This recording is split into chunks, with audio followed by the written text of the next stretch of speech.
What's up, guys? Sean, Rich, and of course Mr. Bubbles here from Fit Fusion Brotherhood, and in today's video we're going to talk about the 5 rookie mistakes that guys make at the gym. You ready to get into it? Let's do it, buddy. Alright, you're up first, buddy.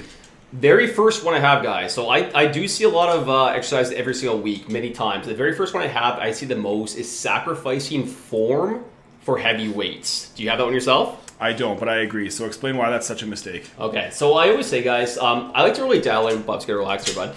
You gotta dial in your form first. And I always say, if you're trying to build strength on a poor foundation, that's just going to lead to injury, and you're just not going to optimize results. And obviously, when it comes to form, we're going to talk about like range of motion, all those things. So if those things aren't dialed in, you're simply just leaving so much on the table. Let's hear your first one if you don't have that. First of all, I agree 100%. My first one, I'm going to use the most simple, obvious one, and that's skipping leg day. I know leg day sucks. He doesn't like doing it. I don't like doing it. No one likes doing it. That's a guy, let's be honest. So I understand why you guys want to skip it. But you need it, guys. These are the biggest, strongest muscles in your body, and if you neglect it for too long, you're gonna kind of have this like asymmetrical physique that's gonna take you a long time to fix it up. So don't skip leg day. Super important. The longer you wait, the worse it's gonna be. Did you have that one as well? I did not. I did not have one. Seated abductions all day long, guys, for leg day. That's where it's at. All right, the second one, I'll let you lead off this time. So what do you have?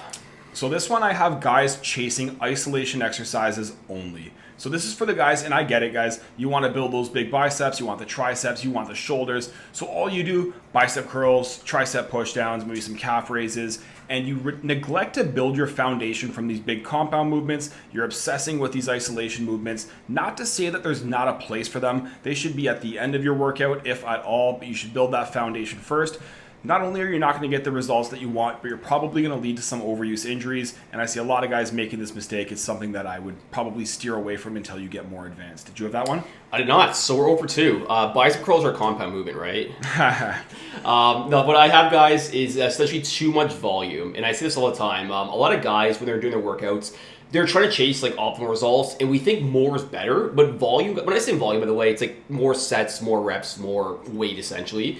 And it's a U-shaped curve, essentially. So obviously, you do nothing, you're gonna not get any results. But if you go too much, it actually starts going down that U-shaped curve. So there's a sweet spot, guys. Just make sure you're not chasing too much volume, and we can discuss another day what is optimal volume if you are trying to get into that. Did you have that? I did not. I agree. I wish more guys had that problem, but to Rich's point, it is a problem. So yeah, temper your expectations. All right, so far we're both 0 for 2. On to the next one. Rich, what you got? So this is a bit of an interesting one because it kind of contrasts a little bit, but I have not enough breaks between your sets or too many breaks between your sets. And let me explain what I mean. So sometimes, guys, if we're trying to like grow muscle and we're taking like 45-second, 30-second, maybe like a minute break, it's just not long enough, and you're simply just not going to see you're not going to reap the benefits usually of muscle hypertrophy. Now, on the other end, there's that guy who basically hangs out on his phone all day, right? And you're taking 3 minutes is okay sometimes, but if you're taking like 5-minute breaks before you get to your sets, then you're probably slacking and you're probably scrolling too much, maybe the phone. So intensity is important, guys. You gotta make sure the breaks are in that good minute 30, 3-minute rep range, depending on how hard you're pushing. I'm going to guess you did not have that one. I did not have that one. That's probably a little bit too nuanced for what I was thinking. The next one I have is going to sound a little bit judgy, and it's not technically a mistake, but it's something they see guys do all the time, and I personally don't get it. And that's wearing weightlifting gloves at the gym. Okay, so here's my thing.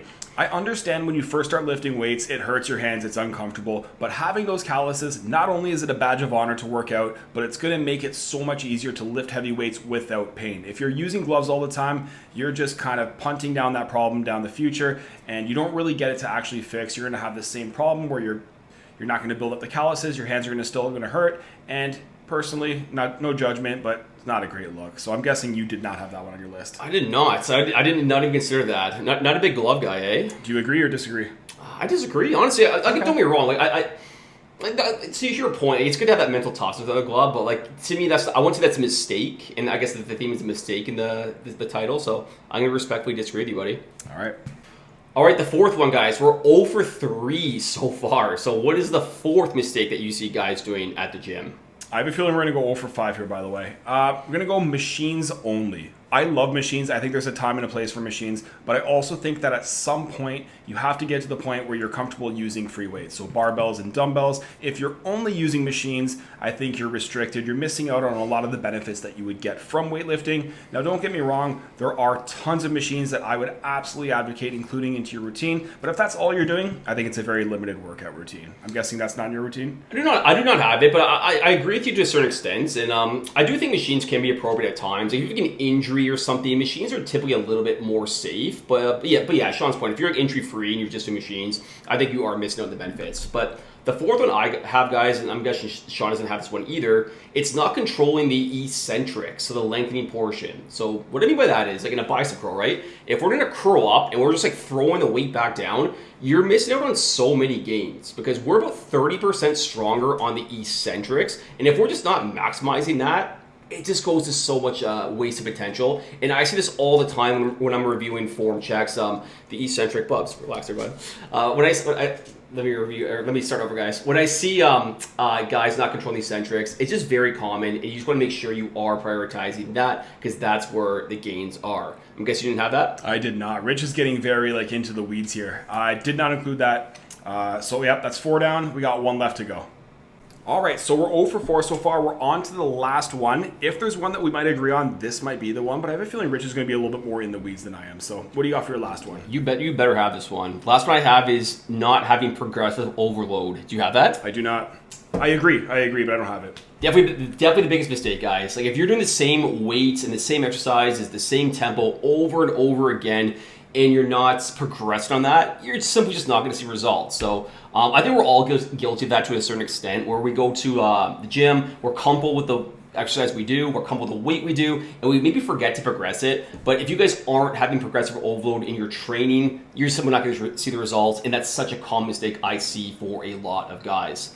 If you didn't have that, I'm curious, what is your last one? So I agree. I just think Rich was getting a little bit more specific. For me, anyone who lifts weights at the gym is probably going to be a success in my story. Here's what I have. The biggest mistake, rookie mistake, would be doing cardio only. And I think we can both agree that anytime anyone goes to the gym, it's a success, right? Even if you're only doing cardio, even if you're only doing machines, even if you're not doing progressive overload, that's still better than doing nothing. But if you're not strength training and you're a man, you're missing out on so many benefits, not just physique, but also your health, your longevity, how better you'll feel. So if you're just going to the gym and you're hitting the treadmill, that's great. I would suggest getting your strength training routine in there first. And then if you want to do your cardio later or on a different day, then you can go for it. But I think the biggest rookie mistake is just skipping strength training altogether. So I think my answers were a little bit more broad. His were a little bit more specific. But to be fair, I don't necessarily disagree with anything that he would say. What are your overall views? Yeah, I think I said, or actually, like you said, I think we just had a different mindset going in because Sean messaged me. He's like, name your 5 mistakes you see guys in the gym. So I think we just had completely different views on it. The only one I agree with the 4 you said. I disagree with the 1. I don't think wearing gloves is a mistake. But I don't either. I wanted to get a little edgy, but I agree. If you wear gloves, guys, I'm not shaming you. It's just I'm not a huge fan. Yeah. But no, I definitely agree with Sean's other 4 for sure. And if we said 10, I probably would definitely have the cardio one for sure, amongst a few others. So. Well said, buddy. Well said. Thank you. So if you guys have any things that we did not suggest or say, put them in the comments. I'm sure we've missed quite a few things. Let us know who you agree with more. And if you enjoy videos like this, do us a huge favor, like, comment, and subscribe. And we'll see you in the next one.